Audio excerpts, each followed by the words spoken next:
बिस्मिल्लाहिर्रहमानिर्रहीम। अस्सलामु अलैकुम दोस्तों, welcome back my YouTube channel. और मैं एक नई वीडियो के साथ आपकी खिदमत में हाजिर हुआ हूँ। तो आज मेरा जो वीडियो अनवान है वो है खुबानी की गरी के नुकसानात। जो कि बहुत ज़्यादा लोग हैं, बच्चे हैं, वो खुबानी का इस्तेमाल करने के बाद उसकी जो गुठली होती है उसको तोड़ के उससे जो बीज निकलता है उसको बड़े शौक़ के साथ खाते हैं। और एक उसके मुतल्लिक़ एक आम मफरूज़ा भी चल रहा है कि ये कैंसर के लिए इसमें एक हार्मोन पाया जाता है जो कि कैंसर की बीमारी को रोकता है, लेकिन ये सरासर गलत है।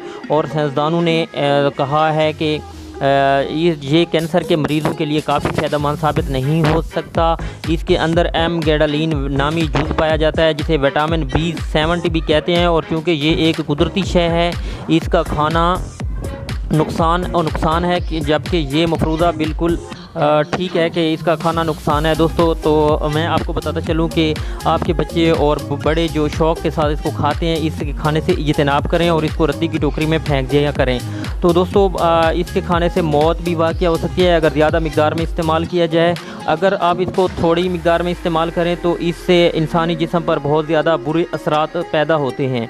तो दोस्तों मैं आपको बताता चलूँ कि वो असरात क्या हैं। इंसान का जो है सबसे पहले उसका चक्कर आना शुरू हो जाते हैं, सर दर्द शुरू हो जाता है, डिप्रेशन शुरू हो जाती है और सर पे दबाव शुरू हो जाता है।